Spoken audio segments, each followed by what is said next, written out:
L'honneur de vous présenter dans un travail qui a intitulé l'implémentation d'une solution de correctif sous l'environnement Windows, présenté bien sûr par moi qui suis devant vous et encadré par M. Laïsou Marois.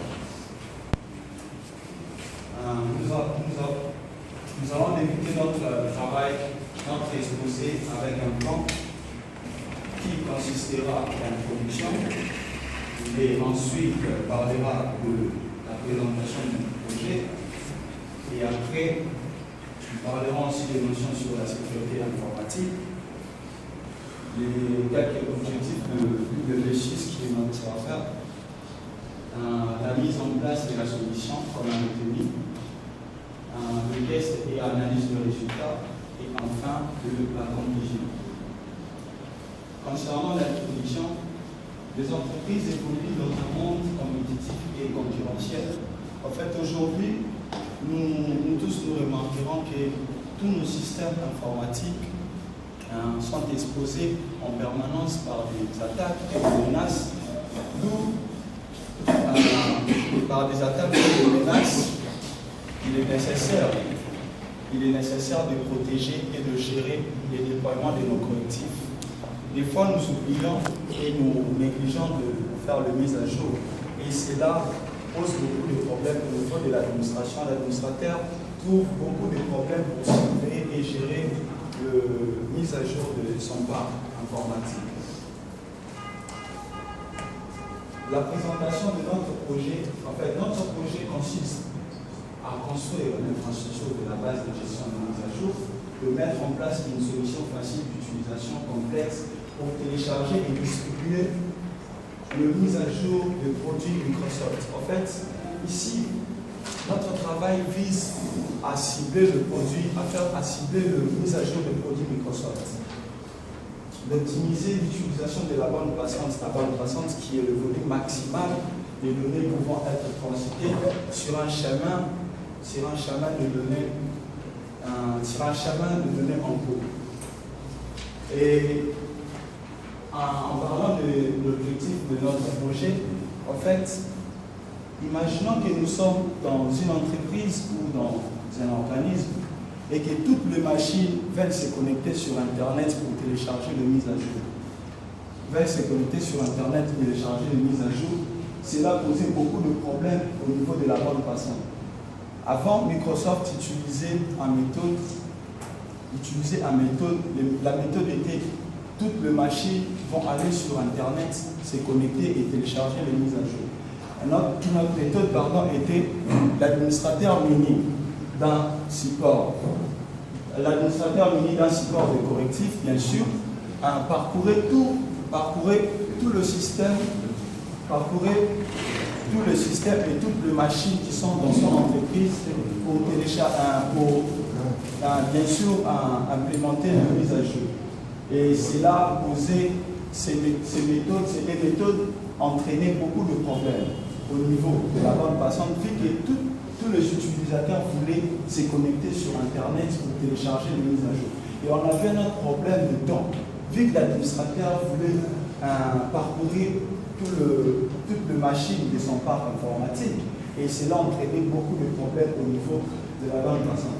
Et notre problématique était, on s'est demandé la question de savoir pourquoi est-il nécessaire pour qu'une entreprise, pour un organisme de pouvoir gérer le déploiement de ses collectifs.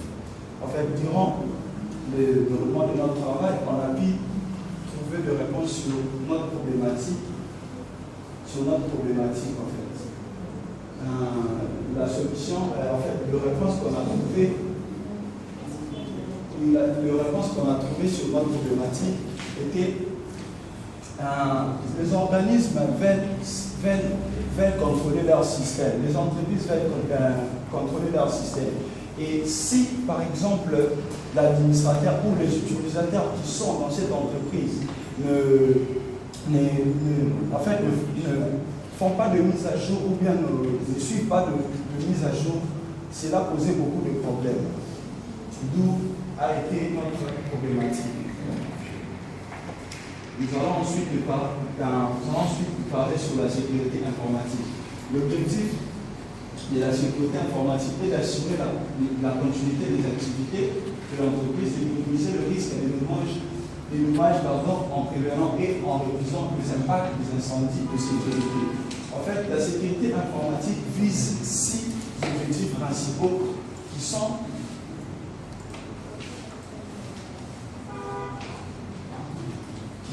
la confidentialité.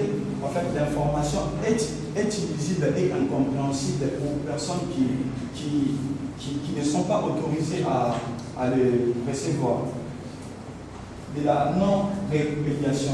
La non-répétition, en fait, la personne qui reçoit le message s'assure vraiment, donc il est sûr vraiment que le message est le bien envoyé par son interlocuteur. L'authentification. L'authentification, en fait, il va nous permettre de savoir la personne qui se connecte à une plateforme, il bel bien la personne qui s'est inscrite à cette plateforme. L'intégrité, en fait, va assurer pendant la communication si le message n'a pas été attaqué ou corrompu. La disponibilité, il va garantir l'accès à un service. Notre service sera garanti par la disponibilité. Et le contrôle d'accès, nous voyons l'attribution de mots de passe bien sûr cryptés qui est seulement les personnes qui sont autorisées à se connecter, bien sûr.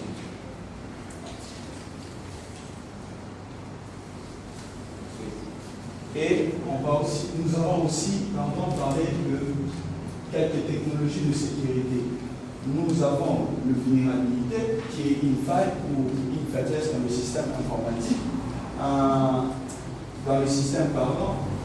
Le menace, un danger qui existe dans l'environnement du système, agent de menace, personne ou processus attaquant un système et l'attaque un ou plusieurs actions coordonnées pour un but précis. Les notions de correctif, on a le patch, le mise à jour ainsi que le service pack. Le processus de gestion correctif. On a l'inventaire. En fait, le processus de gestion correctif vise 4 phases. L'inventaire, identifier, évaluer et planifier ainsi que déployer. Inventaire, en fait, nous allons faire l'inventaire de toutes les machines, tout le système, ainsi que le pilote et les applications qui seront bien sûr déployées. Identifier, en fait, on va identifier quelles sont les machines qui seront inscrites dans le serveur. Évaluer et planifier, on va évaluer et planifier nos machines. Le déployer, en fait, on va déployer ainsi le serveur dans les machines autorisées.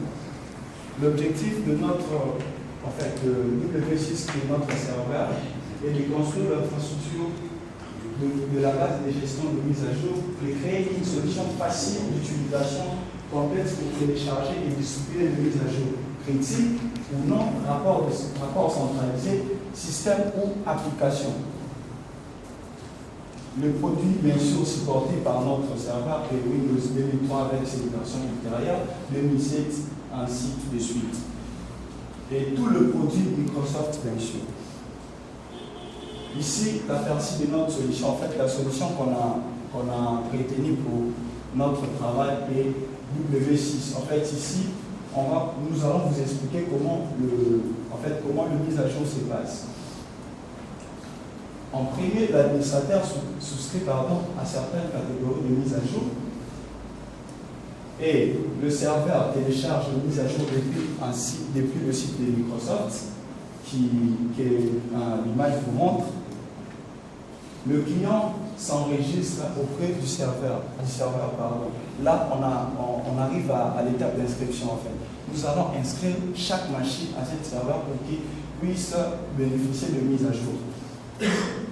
L'administrateur met le client dans les différents groupes ciblés. La création des groupes, bien sûr, avec l'Active Directory. L'administrateur approuve les mises à jour qui ont été téléchargées vers le site Microsoft. Et enfin, le client installe les mises à jour approuvées par l'administrateur. Voilà un peu comment fonctionne notre serveur qu'on a déployé, qui est le serveur WSUS. La mise en place de la solution, en fait, la préparation des postes, nous allons installer le AD, qui est notre serveur, le rôle de domaine, le DNS, le serveur qui gère notre domaine, ainsi que le IIS, le serveur de web pour le produit Windows. Nous allons installer le V6 Pack 2, configurer le V6 synchronisé. On va l'approbation, bien sûr, gestion de poste, test, mise en production. Les recommandements que Microsoft recommande le matériel pour leur serveur, bien sûr, jusqu'à 500 machines. En fait, pour déployer notre serveur à une machine, nous devons avoir, bien sûr, virtuellement, nous devons avoir un processeur de 1 GHz, mémoire vive de 1 Go, bien sûr, 1 gigaoctet et un espace de 30 gigaoctets, formaté bien sûr en NTFS. L'installation, ça ce sont les étapes de l'installation du rôle AD. Nous avons aussi l'installation de notre serveur, le rôle W6. Ici, nous remarquons qu'à partir d'ici, avant on a passé par l'étape AD d'installation. Nous remarquons qu'ici, l'AD est coché bien sûr avec des visibilités, c'est un peu flou. Et ici, nous allons cocher notre rôle qui est W6 et là-bas les téléchargements de notre installation. La configuration de W6, nous allons choisir le produit qui sera installé, Windows 7, 2008. Et là-bas, nous allons classifier quelles sont les mises à jour qui seront déployées sur le système. On a les mises à jour critiques, le système PARC, les mises à jour de sécurité. Au niveau d'ici, nous voyons la synchronisation. La synchronisation va nous permettre, parce que nous allons déployer notre serveur. Et on va planifier peut-être à partir de 21h ou 2h du matin, notre serveur va commencer à se synchroniser, télécharger les mises à jour depuis le produit Microsoft, bien sûr, chaque jour. Le numéro est 1.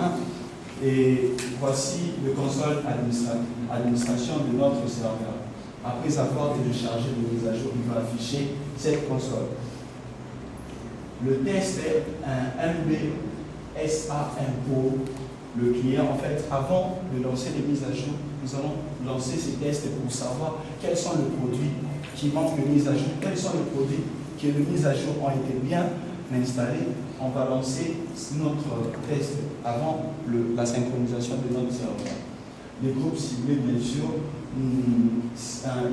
utilité ciblée de mise à jour sur des machines spécifiques, groupe ciblé de test, un type de ciblage côté client, appartenance gérée automatique. Les clients, ne vont pas télécharger les mises à jour directement sur le site Microsoft. En fait, on va bloquer l'accès aux clients qui ne pas télécharger les mises à jour à partir du site Microsoft. Donc, par là, on va à la suite vous parler par la suite vous expliquer concernant les scripts. Voici le script que nous allons bien sûr forcer au niveau du client. Nous avons l'utilisateur et les iKey et les consoles au niveau du client. No updates égale day10. No updates, en fait, no updates, déjà en anglais, en fait, on refuse l'accès au client. No updates, de faire une mise à jour automatique. La seconde est mise à jour automatique, option update option. En fait, nous allons donner l'accès à l'administrateur, bien sûr, au serveur de faire une mise à jour et non au client. Voilà un peu ici, le schedule install date. Nous allons planifier le jour que les mises à jour seront faites et le temps que les mises à jour vont commencer. Et voici comment l'approbation se passe. Bien sûr, si vous partez au serveur, vous pouvez les mises à jour peut-être de notre système groupe ou bien Windows Server. On va approuver les mises à jour pour Windows Server. Le rapport Ensuite, après, nous allons passer à l'étape du rapport, savoir si le mise à jour a été bien faite. Et l'exemple du rapport qui est là, et ainsi que la conclusion. En fait, concernant la conclusion, au terme de notre travail, de notre éthique, nous pouvons dire que la sécurité informatique est un facteur très important qu'il ne faut pas négliger.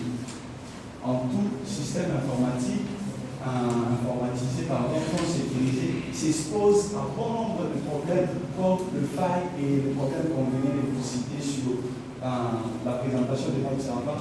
Le W6 est gratuit et simple d'utilisation. Il s'adresse à des entreprises ayant un parc informatique, de machines importantes, disons, centraliser les processus de mise à jour.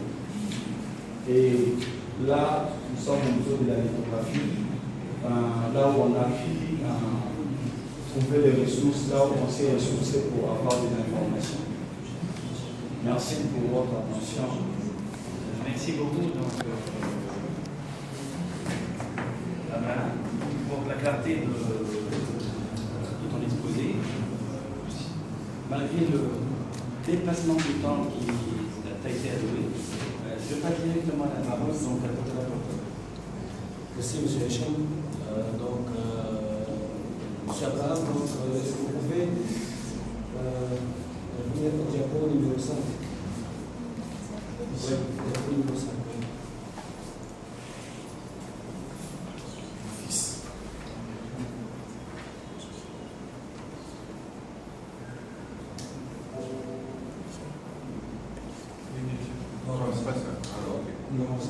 Votre présentation, Abraham, je sens que vous te donne un coup de sécurité. D'accord? Donc, tu n'as pas bien montré le travail, votre travail de montre en évidence à partir de quand même essayer d'éviter, par exemple, objectif. Nous sommes dans un groupe. D'accord? Vous avez dit tout à l'heure, donc vous avez énoncé l'équilibre de la sécurité, la confidentialité dans la divulgation. Donc, lors de la définition de la notification, qu'est-ce que vous avez dit tout à l'heure? En fait, la norme d'obligation, la personne qui reçoit le message, ouais. en fait, il s'assure, il est bien sûr que le message qui lui a été envoyé est bel et bien le message qui venait de son partenaire. La non-réplication. En fait, la personne qui reçoit le message s'assure que le message n'a pas été... En fait, il ne doit pas nier l'avoir eu. Oui, il n'a pas nié. Il ne doit pas nier l'avoir eu. Il est sûr que... Justement. Voilà pourquoi je dis la personne s'assure que la provenance de ces... Oui, lui-même, il n'a pas le droit même de dire non, je n'ai pas envoyé. D'avoir envoyé ou d'avoir reçu pour le récepteur. D'accord? Donc, par quelle technique on peut assurer la non-répudiation?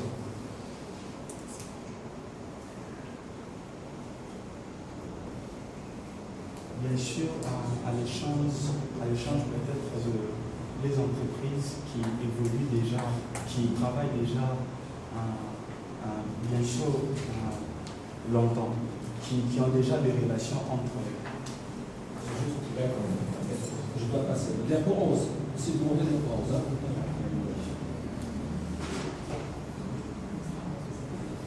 Oui. C'est ça. En fait, le Waze.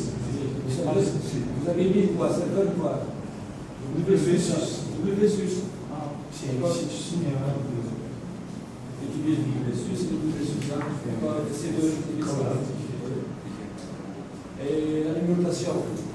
En fait, la numérotation est trop petite. D'accord? Et c'est quand même d'accord de la numérotation. Ah, d'accord? Donc, diapo 17.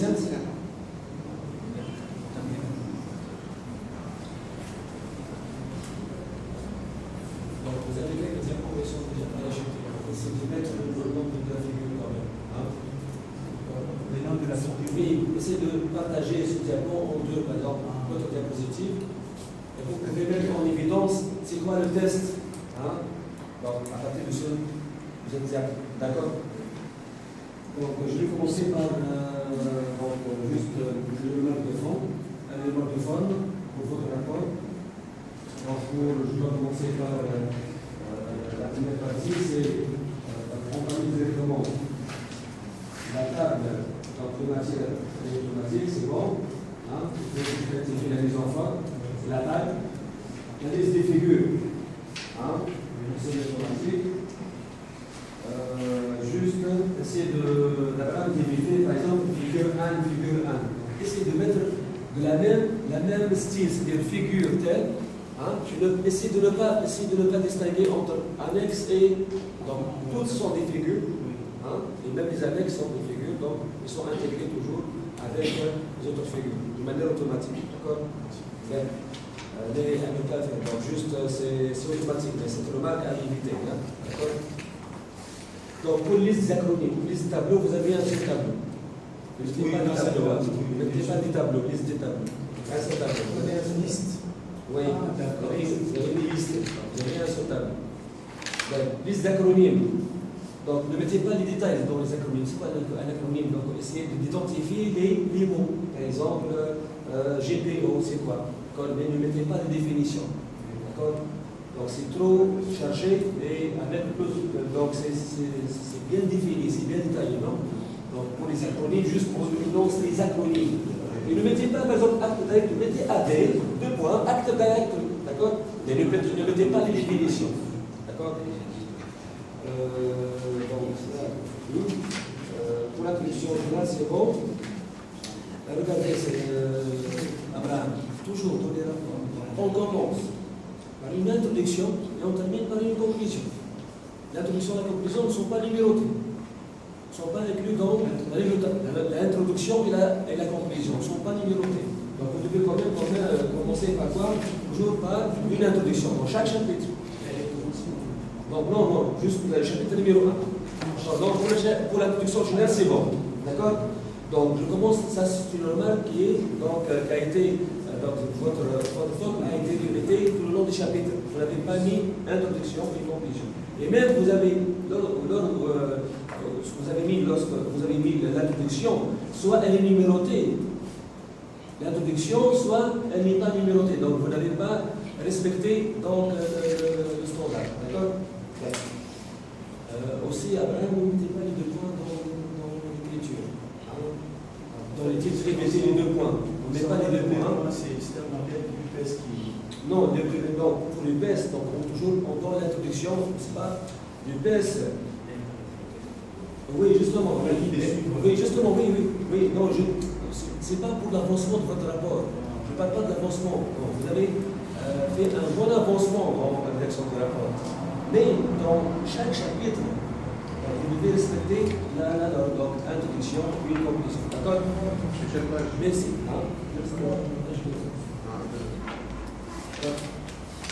Et même pas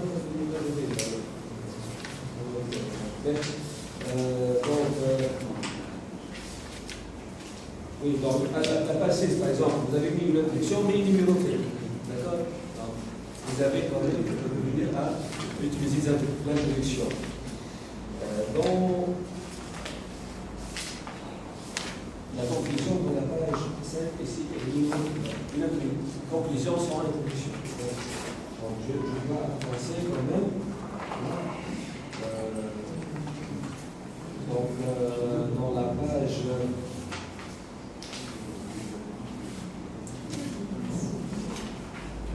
Donc, page 23. Hein? Page 23. Donc, après les conclusions, donc, le chapitre suivant concerne la mise en place de la solution finale. Essayez de respecter toujours les mises en forme. Essayez toujours de respecter les mises en forme. L'interligne 1,5. Vous n'avez pas respecté l'interligne 1,5. Vous devez avoir une interligne entre les phrases de 1,5. Bon, dans la page 25, parce que vous avez deux figures qui ne sont pas sans titre, VMware et Basel Security Analyzer. Vous devez essayer de mettre figure. Terre, le mot de terre, on va essayer de mettre ça. Essayez de commenter ça aussi, hein, avec une phrase. Ah, la page aussi 27, avec un petit commentaire. Je vais mettre ça. Ça, c'est pour les remarques juste de forme. Hein.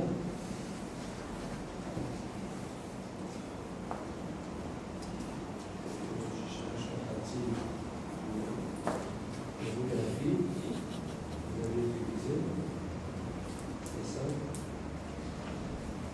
Donc, pour votre lithographie, hein, vous avez quand même mélangé la lithographie avec une bibliographie. Mettez référence et essayez de classer lithographie, bibliographie, lithographie. D'accord? Page 43. Essayez de classer d'une manière claire. Quand on ne mettez pas des lithographie, essayez de mettre référence, bibliographie, quelles sont les bibliographiques avec les pages visitées, vous avez bien fait avec les pages visitées. Et lithographie, vous avez mis donc les URL. Les URL ne sont pas précédés par donc, le remplacement. Par exemple, HTTP, le point de slash www.chambé.com, donc ça réfère à quoi? Donc, quelle est son référence par rapport à votre projet? À 1, on se trouve. Donc, il n'y a pas une synchronisation. Vous avez les URL, mais où ils ont été mis dans votre rapport. Vous avez publié cette URL. Hein, pour la recherche, c'est bien, mais vous devez mettre sa référence. Hein. D'accord? Un numéro. Hein. Par exemple, un paragraphe. Donc, page 10, ce paragraphe, par exemple, 1, ça réfère à cette URL. D'accord? Maintenant, juste pour la page 46, Abraham, donc vous avez mis dans l'annexe 1 les étapes d'installation de la directory. Donc, c'est comme si vous avez mis un tutoriel. C'est-à-dire, vous avez mis introduction, installation, ne mettez pas l'introduction. Directement, mettez l'installation avec les imprimés. Hein. Vous avez un décalage dans les figures aussi, 47. Hein, 47. Oui. Décalage. Donc, oui, mettez la petite figure dans le nom de cette figure. Essayez de réduire la taille de la figure pour avoir quand même le nom au-dessus. D'accord? Donc, pour ça, c'est pour l'annexe. Vous devez montrer l'installation, les étapes d'installation, sans mettre les détails. Hein? Je vais commencer maintenant les questions de fond. Donc, pour les questions de fond, je vais commencer par la partie annexe. Alors, vous avez installé l'Active Directory. Hein? Vous avez utilisé dans la page 53 le domaine doka.u. Vous avez utilisé ça? 53. Oui. Ouais, 53. Doka.u. Oui. Hein?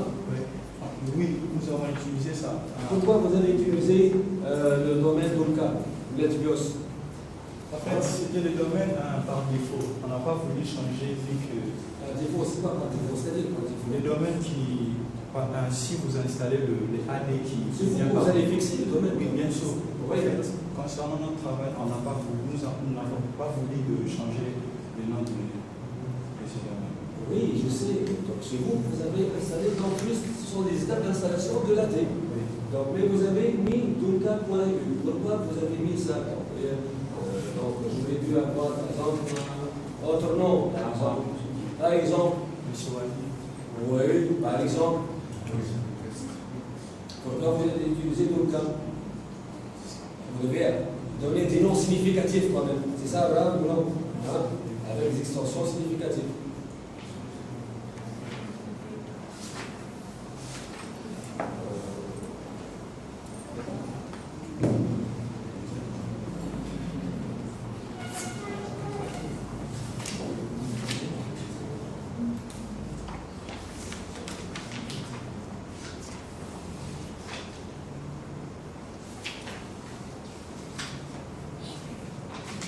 Donc, vous avez dans la page 21, donc vous avez mis donc, architecture serveur non connecté. Est-ce que vous avez simulé ça?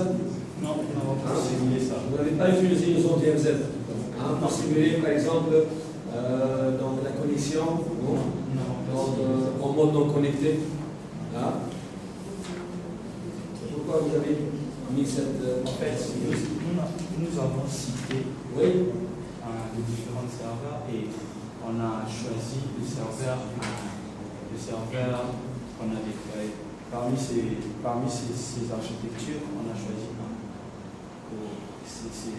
En fait, l'architecture qu'on a choisie. Et est-ce que votre architecture, votre donc, mise à jour, elle est sécurisée? Oui, bien sûr, elle est sécurisée. Par quoi elle est sécurisée?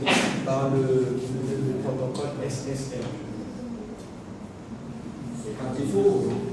Comment? Par défaut? Oui, nous avons changé aussi le paramètre. De quoi?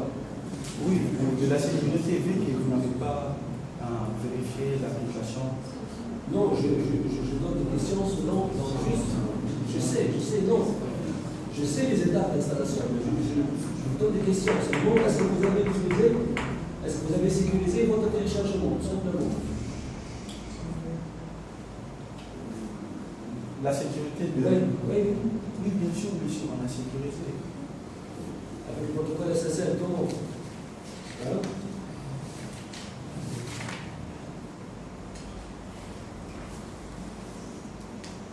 Vous avez parlé le protocole SSL.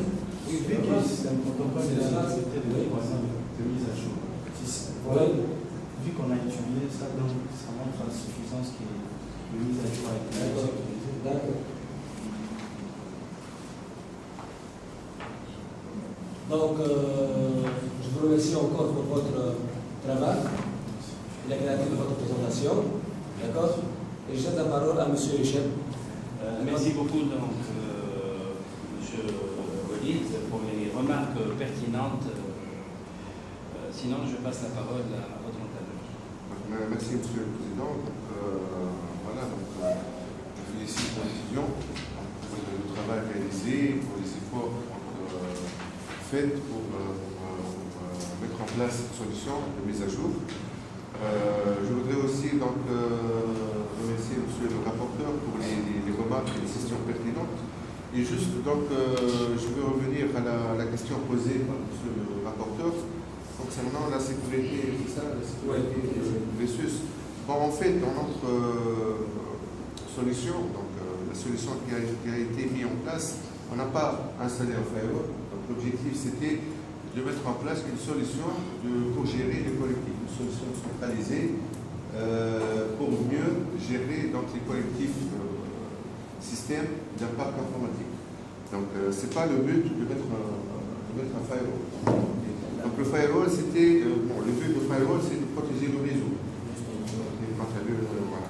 Non, juste récemment, j'ai donné la question. Il a mentionné la partie sécurité du téléchargement. Juste, est-ce qu'il est donc au courant de la sécurité qu'il a utilisée? Oui, on peut utiliser le protocole SSL pour sécuriser. On peut utiliser le protocole SSL pour sécuriser les communications. Est-ce qu'il n'est pas de défaut, Abraham? Le protocole? Oui. Non, il n'est pas par défaut. Il n'est pas par défaut. On doit activer cette option, bien ce protocole, pour sécuriser les communications entre le serveur et les clients. Donc l'échange des informations sera plus sécurisé et plus protégé. Donc voilà, je te félicite encore une fois et je te souhaite une bonne continuation. Merci beaucoup, Simawen. Je clôture donc cette part de fait. Je vais passer la parole à Sibanou pour. Merci, Président. On a fait un travail merveilleux, un très très bon travail. J'espère que nous allons procéder par la suite aux corrections, aux rectifications nécessaires et prendre en considération toutes les observations et suggestions des membres du jury. Et j'ai été élu par la façon par laquelle vous avez fait la présentation. Vous avez du caractère, du charisme. Ce sont deux choses qui vont aider à présenter un travail aussi difficile que celui-là. Et j'espère, Inch'Allah, que ce caractère, ce charisme, peut-être être un bon animateur. Merci. Merci. Merci, si, donc si vous le permettez, vous laissez quelques secondes pour délibérer. Et merci.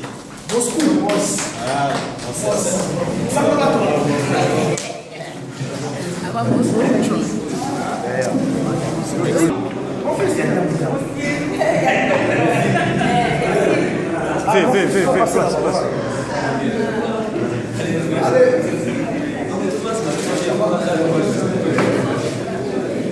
Donc,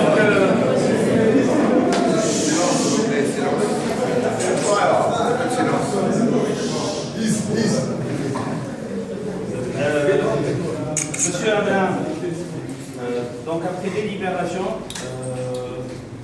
et vu ce que vous avez présenté, et sur le fait que vous devez, bien sûr, faire toutes les corrections qui ont été proposées par les membres du jury, on a délibéré, on a décidé au fait de vous attribuer la mention très bien, avec une note de 16,5 sur 20.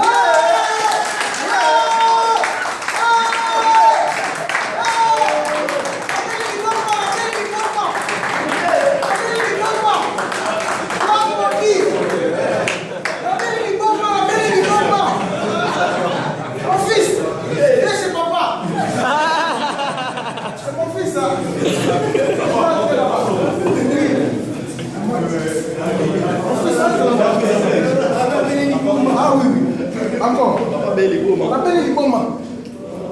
La belle Liboma. Toi, maudit. En